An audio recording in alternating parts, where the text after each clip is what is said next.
எல்லோருக்கும் வணக்கம். நான் உங்கள் டாக்டர் பிள்ளை. இன்னைக்கு வழக்கம் போல் ஒரு முக்கியமான விஷயத்தாங்க பார்க்க போகிறோம். நம்ம உடம்புல பார்த்தீங்கன்னா ஸ்டாமினா அப்படிங்கிறது ரொம்ப ரொம்ப முக்கியங்க. நம்ம ஒரு எக்ஸசைஸ் பண்ணும்போதும் சரி, ஒரு வாக்கிங் போகும்போதும் சரி, வீட்டிலே ஒரு சில வேலைகளை பார்க்கறதுக்கும் நம்ம உடம்புல ஸ்டாமினா ரொம்ப முக்கியம். நம்மளை சீக்கிரம் டயர்ட் ஆகாமல் நம்மளை காப்பாற்றுறது நம்மளுடைய ஸ்டாமினா தான். அது நம்ம வில் பவர் எப்படி வேணாலும் சொல்லலாம். இன்றைக்கி பார்த்தீங்கன்னா பல பேர் பல விதமான ஸ்போர்ட்ஸில் ஈடுபடுறீங்க, ஜிம்மில் போய் எக்ஸசைஸ் பண்ணுறீங்க, நல்ல உடல் உழைப்பு பயங்கரமாக இருக்குது, வீட்டிலேயே பயங்கரமான வேலைகள்லாம் பார்க்குறீங்க. இதுக்கெல்லாம் இந்த ஸ்டாமினா இருந்தால் தான் முடியும். ஆனால் இந்த ஸ்டாமினாவை இன்க்ரீஸ் பண்ணுறதுக்கு ஒரு சில உணவுகள் இருக்குது, அதை தனியாக வச்சுப்போம். இன்றைக்கி நம்ம பேச போகிறது என்னன்னு பார்த்தீங்கன்னா, நம்மளை சோம்பேறி ஆக்கக்கூடிய ஒரு 10 உணவுகளை பற்றி நம்ம பார்க்க போகிறோங்க. அது என்ன பண்ணும் அப்படின்னா, நம்ம உடம்புல உள்ள ஸ்டாமினாவை குறைச்சி, நம்மளுடைய பவரை குறைச்சி, நம்மளை அப்படியே மந்தமாக்கிறோம். அதாவது இந்த உணவுகளை நீங்கள் முடிஞ்ச வரைக்கும் அவாய்ட் பண்ண முடியாட்டாலும் கொஞ்சம் கொஞ்சம் குறைச்சிக்க பாருங்கள். அப்படிப்பட்ட அந்த 10 உணவுகள் என்னங்கிறத வரிசையாக பார்த்துடலாமா? நம்மளை சோம்பேறி ஆக்குறதுல முதலாவது இடத்துல என்ன இருக்குன்னு பார்த்தீங்கன்னா, ப்ராசஸ்டு சுகர். அதாவது நம்ம சாதாரணமாக வீட்டில் வெள்ளை சக்கரைன்னு சொல்லுவோம் இல்லையா, அதுவாக இருக்கட்டும், இல்லை நம்ம பேக்கரி இருக்கு இல்லையா, அங்கே பண்ணக்கூடிய ப்ரெட் ஐட்டம், பன் ஐட்டம், எதுவாக இருந்தாலும் சரி தாங்க, எல்லாமே ப்ராசஸ்டு சுகர் தான் சொல்கிறோம். இதெல்லாம் தொடர்ந்து சாப்பிடும்போது நம்ம உடம்புல சுகர் பயங்கரமாக ஹைக் ஆகும். செல்ஸ் எல்லாம் பார்த்தீங்கன்னா பால்படுத்தி நம்மளை சோம்பேறி ஆக்குறதுல முக்கியமான பங்கு வகிக்குது. அதனால் இனிமேலாச்சும் கொஞ்சம் கொஞ்சம் இந்த உணவுகளை குறைச்சிக்கோங்க. நம்மளை மந்தமாக்குறதுல ரெண்டாவது இடத்துல என்ன இருக்குன்னு பார்த்தீங்கன்னா, கார்போஹைட்ரேட் உணவுகள். கார்போஹைட்ரேட்னு சொல்லும்போது பார்த்தீங்கன்னா, நம்ம சாப்பிட்ற சாதாரண தோசை ஆகட்டும், இட்லி ஆகட்டும், ஏன் சப்பாத்தி ஆகட்டும், இதிலெல்லாம் பார்த்தீங்கன்னா கார்போஹைட்ரேட் நிறைய இருக்குங்க. உப்புமா அந்த மாதிரி உணவுகள் எல்லாம் சேர்த்து தான் சொல்கிறேன். இப்போ இந்த உணவுகளில் மாவுச்சத்துன்னு சொல்லக்கூடிய கார்போஹைட்ரேட்டு அளவுக்கு அதிகமாக நம்ம எடுக்கும்போது, இப்போ சாதாரணமாக இட்லி தோசை நம்ம கண்டிப்பாக சாப்பிட்டு தான் ஆகணும். அதுதான் நம்மளுடைய மெயின் உணவே. இட்லினா ஒரு 3 இட்லி, தோசைனா ஒரு 2 தோசை, சப்பாத்தினா ஒரு 2 சப்பாத்தி, இல்லை 3 சப்பாத்தி, இந்த மாதிரி சாப்பிட்டு வந்தால் பிரச்சனை இல்லை. சில பேர் பார்த்தீங்கன்னா 10 தோசை, 15 இட்லி, இந்த மாதிரி நம்ம தொடர்ந்து சாப்பிட்டு வரும்போது, அப்படியே ஒரு சில பேர் தான் சாப்பிடுவாங்க, எல்லோரும் சாப்பிட்றதில்ல. ஆனால் கூட ஒரு 5, 6 நம்ம சாப்பிட்றோம் இல்லையா, அது கூட வேண்டாம். 2 இல்லை 3 போதும். இந்த மாதிரி நம்ம குறைச்சிக்கணும். ஏன்னா அளவுக்கு அதிகமாக அந்த மாதிரி மாவுச்சத்து சாப்பிடும்போது உடம்புல போய் அது கொழுப்பாக தாங்க மாறுது. அது இல்லாமல் உடம்புல அப்படியே மந்தமாக்கிறோம். இந்த மாதிரி கார்போஹைட்ரேட் உணவுகள் உடம்புக்குள்ளே போய் எனர்ஜியை டக்குன்னு பூஸ்டப் பண்ணி அப்படியே குறைஞ்சி போயிடும். சாப்பிட்டு முடிச்சு கொஞ்ச நேரத்தில் எனர்ஜியாக இருக்கும், அப்புறம் கொஞ்ச நேரத்திலேயே பேட்டரி டவுன் ஆகிற மாதிரி போயிடும். அதனால் இந்த உணவுகள் கொஞ்சம் கொஞ்சம் குறைச்சிக்கோங்க. நம்மளை பயங்கரமான மந்தத்தில் தள்ளி விடக்கூடிய முக்கியமான உணவில் 3வது பார்த்தீங்கன்னா ஃப்ரைடு ஃபுட்ஸு, எண்ணெயில் பொரித்த உணவுகள். வீட்டில் சாதாரணமாக நம்ம மீன் பொரிக்கிறோம் இல்லையா, முட்டை பொரித்து சாப்பிடுவாங்க, ஒரு துவரன் அந்த மாதிரி காய்கறிகள் கூட பொரித்து சாப்பிட்றோம். இது மட்டும் இல்லாமல் கடைகளில் கேஎஃப்சி, ஃப்ரெஞ்ச் ஃப்ரைஸு, இந்த மாதிரி எண்ணெயில் பொரித்த உணவுகள், ஏர் ஃப்ரையரில் பொரித்த உணவுகள், இது எல்லாமே பார்த்திங்கன்னா ஃப்ரைடு ஃபுட்டுன்னு நம்ம சொல்கிறோம் இல்லையா. வீட்டிலே பார்த்திங்கன்னா வடகம் பொரிக்கிறது, அந்த மாதிரி நிறைய விஷயங்கள் இருக்குங்க. இதெல்லாம் கொஞ்சம் கொஞ்சம் ஒரு சைட் டிஷ்மே கொஞ்சம் கொஞ்சம் தொட்டுக்கோங்க. தினமும் சாப்பிட்றதை அவாய்ட் பண்ணுங்கள். அளவையும் முடிஞ்ச வரைக்கும் குறைச்சிக்கோங்க. ஏன்னா இந்த மாதிரி ஆயில் ஐட்டங்கள் கொழுப்பை கூட்டும், எல்லாமே உங்களுக்கு தெரியும் இல்லையா, உடம்புக்கு நல்லதே கிடையாது. 4வது பார்த்திங்கன்னா ஆல்கஹால், சாராயம், ஒயினு, ரம்மு, பீரு, எதுவாக இருந்தாலும் சரி தான், எல்லாமே ஒன்று தான், எல்லாமே ஆல்கஹால் கலந்தது தான் இல்லையா. இந்த மாதிரி ஆல்கஹாலை எல்லாரும் எடுக்கிறது இல்லை, கொஞ்சம் பேர் தான் எடுக்கிறீங்கன்னு தெரியும். எடுக்கக்கூடியவங்களாக இருந்தால் கொஞ்சம் கொஞ்சமாக குறைச்சி தவிர்க்க பாருங்கள். ஏன்னா உடம்புல பல்வேறு விதமான வியாதிக்கு, ஹார்ட் அட்டாக்கு, பக்கவாதம், இந்த மாதிரி பல்வேறு விதமான பிரச்சனைகள் வருது, எல்லாருக்கும் தெரியும் இல்லையா. கல்லீரல் டேமேஜ் எல்லாமே ஆகும். அதனால் ஆல்கஹாலை அவாய்ட் பண்ணி தான் ஆகணும்.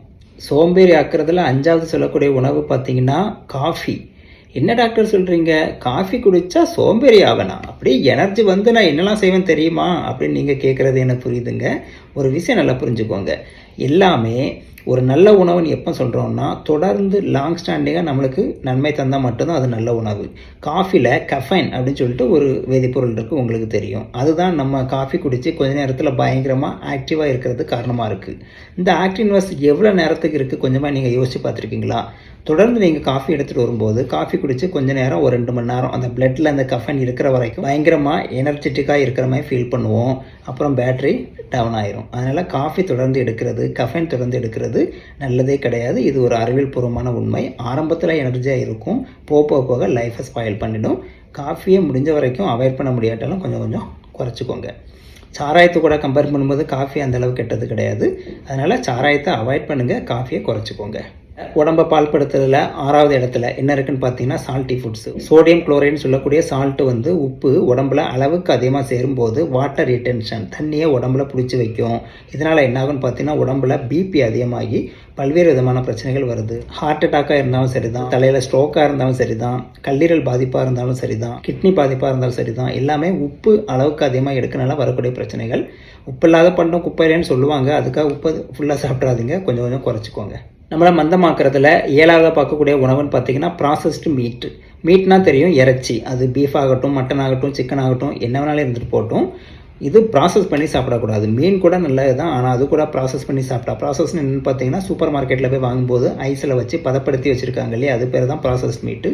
இந்த மாதிரி பதப்படுத்தப்பட்ட இறைச்சி, மீன் எல்லாத்தையும் நம்ம தொடர்ந்து சாப்பிட்டு வரும்போது உடம்புக்கு அது கெடுதல் பண்ணுது, உடம்பை மந்தமாக்குது, ஸ்டாமினாவை குறைக்குது. அதனால் முடிஞ்ச வரைக்கும் ஃப்ரெஷ்ஷாக எங்கேயாவது கிடைக்கும். நம்மளாம் சின்ன வயசில் இருக்கும்போது கோழி, ஆடு இந்த இறைச்சிகள்லாம் வாங்க போகும்போது பார்த்திங்கன்னா கடையில் நம்ம கண்ணு முன்னாடியே வெட்டி ஃப்ரெஷ்ஷாக வெட்டி தருவாங்க இல்லையா, அதெல்லாம் இப்போ இல்லை. எல்லோரும் சூப்பர் மார்க்கெட் போகிறோம், ப்ராசஸ்டு மீட்டு இந்த மாதிரி பதப்படுத்தப்பட்ட ஐஸில் வச்ச உணவுகளை வாங்கி சாப்பிட்றோம். இதுதான் நம்ம ஸ்டாமினாவை குறைக்குது. இனியாச்சும் கொஞ்சம் ஃப்ரெஷ்ஷாக சாப்பிட பாருங்கள். நம்ம உடம்பை மந்தமாக்கி மோசமாக்குறதுல 8வது இடத்துல என்ன இருக்குன்னு பார்த்தீங்கன்னா சாஃப்ட் ட்ரிங்க்ஸ்னு சொல்லக்கூடிய கார்போனேட்டட் ட்ரிங்க்ஸு.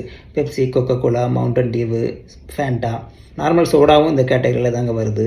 அளவுக்கு அதிகமான கார்பனேட்டட் ட்ரிங்க்ஸை நம்ம குடிக்கும்போது அப்படி சில பேர் சாப்பாடு செரிக்கலன்னு குடிப்பாங்க. என்னைக்கா ஒரு நாள் குடித்தா தப்பு இல்லைங்க. அடிக்கடி குடிக்கும்போது சில பேர் உணவு கூடயே குடிச்சிட்டே வராங்க.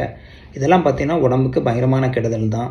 உடம்பு ஸ்டாமினாவை படிப்படியாக குறைச்சி நம்மளை அழிக்கும். இந்த மாதிரி உணவுகள் எடுத்து கொஞ்ச நேரத்துக்கு ஆக்டிவாக இருக்கும், அதுக்கப்புறம் கண்டிப்பாக கெடுதல் தான். அதனால் முடிஞ்ச வரைக்கும் இதெல்லாம் கண்டிப்பாக குறைச்சே ஆகணுங்க.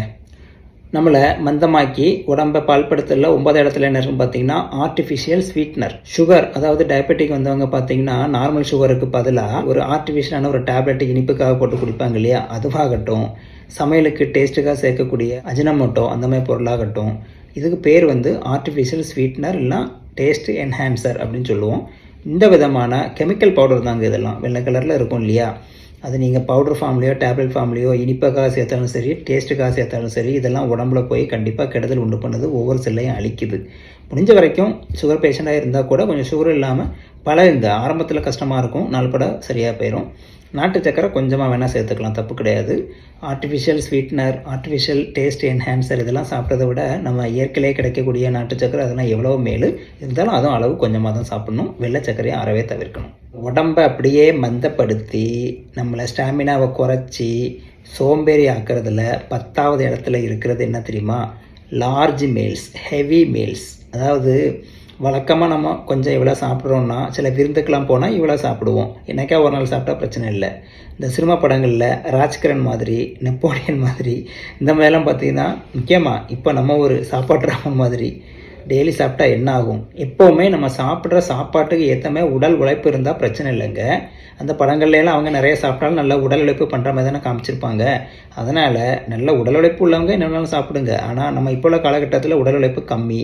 அதனால் அந்த மாதிரி கடா விருந்து மாதிரி டெய்லி சாப்பிடாம இன்றைக்கி ஒரு நாள் விருந்துக்கு சாப்பிடுங்க. தினமும் நல்ல டயட்டை ஃபாலோ பண்ணணும், சரிவிகித உணவாக இருக்கணும், கார்போஹைட்ரேட்டு, ப்ரோட்டீன், ஃபேட்டு எல்லாமே கலந்து இருக்கணுங்க. நல்ல ஒரு ஹெவி மீல்ஸாக தொடர்ந்து லார்ஜ் மீல்ஸாக சாப்பிட்டு வரும்போது உங்களுக்கே தெரியும், சாப்பிட்டு கொஞ்ச நேரத்தில் அப்படியே மந்தமாயிருவோம் இல்லையா. அது காரணம் என்னென்னா நம்ம உடம்புல பல்வேறு விதமான பிரச்சனைகள் அது உண்டு பண்ணுது. அதனால் லார்ஜ் மீல்ஸை நீங்கள் எடுக்காமல் கொஞ்சம் கொஞ்சமாக சாப்பிட்டு பழகுங்க. இப்போ உங்களுக்கு புரிஞ்சிருக்கும், நான் சொன்ன அந்த 10 உணவுகள் பார்த்தீங்கன்னா உடம்பை மந்தமாக்குது, பால்படுத்துது, சீரழிக்குது, என்ன வேணாலும் சொல்லலாம். ஸ்டாமினாவை குறைக்குது, பவரை குறைக்குது. அதனால் ஒரு சில உணவுகள் அவாய்ட் பண்ணுங்கள், ஒரு சில உணவுகள் குறைச்சிக்கோங்க. இதை பற்றி இன்னும் டவுட் இருந்தால் கமெண்ட் பாக்ஸில் போடுங்க. நல்ல விஷயம் தானே, எல்லாருக்கும் ஷேர் பண்ணுங்கள். வழக்கம் போல் நம்ம சேனலை சப்ஸ்கிரைப் பண்ணிவிட்டு லைக் பண்ணிவிட்டு உங்களுடைய எண்ணங்களை கமெண்ட் பாக்ஸில் போடுங்க மறக்காமல். மீண்டும் அடுத்த வீடியோவில் சந்திக்கலாமா? நன்றி, வணக்கம். நல்லா சாப்பிடுங்க, சத்தான உணவாக சாப்பிடுங்க, ஆரோக்கியமாக இருங்க. வணக்கம்.